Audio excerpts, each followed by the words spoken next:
Hi everyone, Sandman here. This video is brought to you by a donation from Mr. Anonymous, and here's what he has to say. Hi Sandman, because this matter is going to litigation, anonymize me.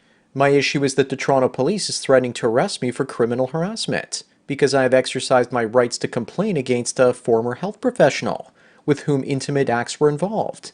The police warned me that if I make further complaints to her regulatory body, I will get charged for criminal harassment. The police officer told me that if I withdraw my complaint against the health professional, it would be okay. However, my lawyer told me that under the Registered Health Professionals Act, I have a legal right to lodge a complaint at the regulator. The lawyer believes that the health professional perceives correspondence from her regulatory college as indirect contact, or criminal harassment, per se. My question is, under Section 264 of the Criminal Code, can it be used to oppress men rather than keep the peace? Well, Mr. Anonymous, thanks for the donation as well as the topic. I'll get to it in just a moment. But let me first tell everyone about today's sponsor, Me the Sandman. If you want to get your hands on this Thought Tears mug, then visit my Teespring store down in the description. You can also get your hands on the Cure for Feminism t-shirt and classic tank top. If someone doesn't like it, then you can ask them if they're being Islamophobic. I also have a Sandman t-shirt, and 25% of the sales proceeds go to the artist, as well as the classic Sandman sticker and mug. You can also get the entire Sandman collection through digital download or USB key if you want through email. Those are the sound files for the first 5 seasons of my channel, so you can have those to take on the go. Each season is $15 US. Finally, you can also talk to me via one-on-one coaching through Skype for only $45 an hour. My contact email and Teespring shop are the first links down in the description. Anyways, now back to Clown World. So, Mr. Anonymous, the first thing I want to do is read Section 264 from the Canadian Criminal Justice Code, and I'll share my feelings all about it. But remember that I'm not a lawyer, so my interpretation should not be considered as legal advice. It's just my opinion.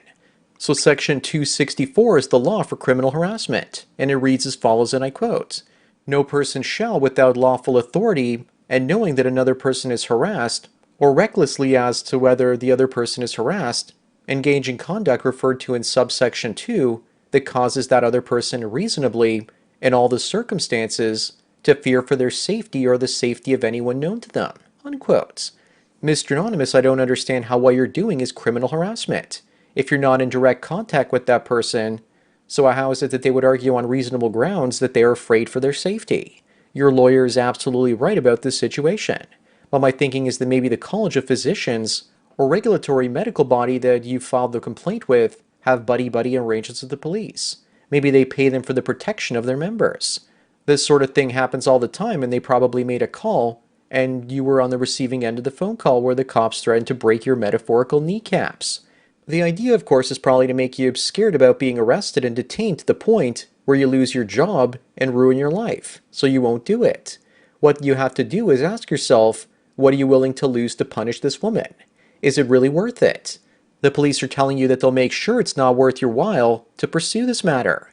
Your lawyer probably wants to pursue it because there's a paycheck on the other end for him regardless of what happens. There is another possibility, however. Maybe the former female doctor or medical professional you were involved with told the police that you were abusive to her, and that you were just filing a complaint to get back at her for dumping you. Whose word do you think that some Toronto WAP cop is going to take? A woman that claims a man did her wrong, or a man? Remember that in our society, women come first, then children, then pets, and finally men. So you're facing vaginal injustice. It's like she pulled one of those orange get-out-of-jail-free cards from the Monopoly board out of her cooch, and yet you're the one that has to go to jail without passing go and collecting $200. Either that or the cops probably think that there simply isn't enough proof. Also, because of how supposedly respected the medical profession is, if you want to know who has power over you, then learn who you're not allowed to criticize. In your case, she's a woman and probably a doctor. She's a 2-for-1 gangbang special. With regards to filing complaints with healthcare providers, I don't know if Americans have the same issues that we Canadians have to deal with here. I'm considered filing complaints about doctors before, but they can claim whatever they want in court because they're the so-called experts in their field. I had a dermatologist that was not suggesting alternative therapies and tests when he clearly could have after visiting his office 3 or 4 times. I could have made a stink, but doctors have an aura of responsibility around them because they're holier than holy body mechanics or something like that. My doctor could have prescribed ordinary cream that was many times stronger than the regular one found here in Canada. In the States, you can buy it over the counter. In Canada, you need a prescription. I told him that I ordered it from the States and tried it because I was desperate. And it sounded like he was trying to scare me because it's not available here in Canada without a prescription. He also could have given me a cream that also cured most of my eczema. I got it from a random walk-in doctor instead of him. Going to the doctor in Canada is like playing the lottery. You don't know what diagnosis you're going to get and what treatment options will be given. Does the doctor like you or not? Does he or she think you can suffer just a little bit longer so you keep coming in for visits so they can build a government health insurance plan? He wouldn't even give me an input about diet and lifestyle changes to help. I found multiple people online dealing with the problem that I had, and they all went on carnivore diet and after 30 years of dealing with it, and they cured it for them. Now I'm down to about 2 grams of sugar a day from nuts and my net carbs are somewhere around 6 or 7. Since I cut down to that a month ago, my condition has improved enough to give me a little bit of hope, enough to make me consider going carnivore. My point is that I know this doctor could have done more than give me the same treatment for 2 years that hasn't worked. He could have been trying other therapies. Doing the same thing over and over again expecting different results is madness. I've been on antibiotics for a year now, but hopefully my diet will manage my problems enough so I can finally get off them. All I can do is try, and many doctors seem to be lying through omission to keep the billing of the insurance companies coming.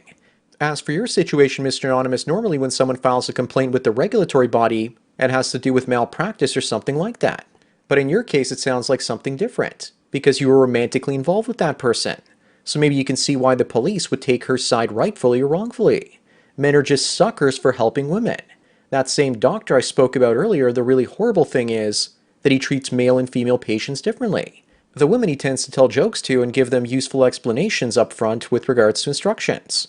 With the men tell him the story about what's going on, and then he doesn't really say much after that. You gotta ask questions. I thought he was only treating me that way, but I could hear his conversations through the paper-thin walls at his clinic. Men treat women differently than they treat other men, because they are women and for no other reason. Don't look for conspiracy when all you have to do is follow the gash to see who gets the cash, as well as attention, special privileges, and just about anything else. Just like men have the privilege of being stronger than women, women have the privilege of getting preferential treatment from both males and females in general, including in the justice system. It's never going to change. Mr. Anonymous, look what happened in the case of Giangameshi in Toronto. He won his case and women didn't like how he won. So they banned other men from using the same strategy in court in the future. Justice was served justly in his case, but women perceived it to be unjust. You can't have a decent society where laws are not respected because they harm the women. But to answer your question, is Section 264 of the Criminal Code being used to oppress men rather than keep the peace? I'd say most likely yes in your situation. The woman you're filing a complaint against doesn't have to fear for her safety, yet somehow she, her medical college, or her lawyer have convinced the cops otherwise. Or the cops are running a protection racket. What else can I say about your situation, Mr. Anonymous? Just be glad they didn't charge you with anything. It might just be an empty threat. I'd also love to know the circumstances about why she's a former healthcare professional now. If she's a doctor or a nurse, it's not like she just quit. Did she retire or was she forced out of there? I really wish you shared a little bit more information about that. I'd also be careful with the cops in this town. I've seen them take bribes in the backs of restaurants before. I've also seen the buddy-buddy system that they have in court with the attorneys and judges. When I used to go and fight speeding tickets and parking tickets, they would greet each other as friends. And then when you saw this, there was no chance in hell that you were going to win if you argued against a cop to the judge, because you know that after court they're going to go to lunch together and laugh at you. So I would always accept the plea bargain deal to get the court session over with a lot faster. I'm now accident and ticket free for over 9 years and have the best driving rating. Also ask your lawyer if he's ever come across a case like yours before and what the outcome was. Maybe also see if you can approach the police internal affairs department. But if you do that, then the corrupt cops in the city might just bust your kneecaps for real for ratting them out. Dirty cops and dirty hoes, and no justice for men. You know the world is going to hell. I think that the reason cops and doctors stick together is because they're both government workers, for the most part here in Canada, and that their jobs are pretty much bulletproof. That and teachers. We average plebs are scum to them if we haven't been ordained by the government as its high priests. I wish there was a way to keep them accountable, but we all know that they'll never have chest cameras on cops here in Toronto, so the footage can be pulled up to prove that you were being intimidated by them in court. How did they contact you? Over the phone or in person, paying you a visit?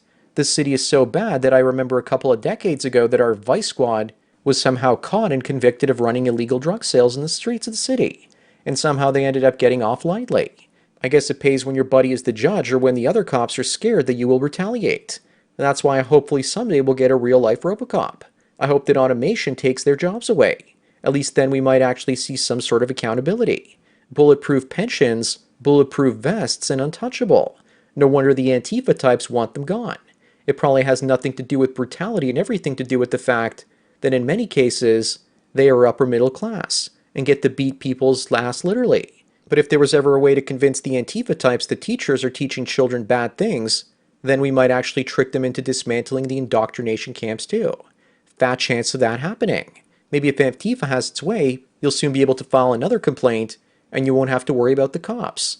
But if that happens, then you won't have to pay your rent or mortgage either, because there'll be no one there like a sheriff in the United States to evict you if you don't pay your rent or mortgage.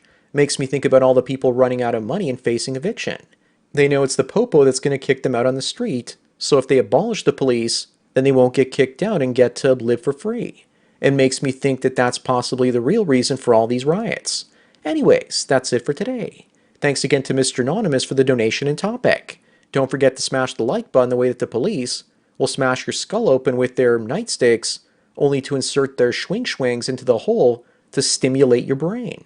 Bang the bell and check out the mystery link. Follow me on BitChute, Twitter, and Facebook to get tomorrow's video today. Subscribe to me on Minds and Gab to get the video for the day after tomorrow. This channel's been demonetized, so if you want to get back at corporate censors, demonetize them by taking away their ad dollars by installing the Brave browser. Link is down below. It also helps me out and you get cryptocurrency for viewing ads as well. You can also help me out through Subscribestar. Thanks for taking your daily dose of red pills, and remember, a red pill a day keeps the Toronto Police Department shooting unarmed men in streetcars away, which they actually did. So enjoy the rest of your day, and cheers.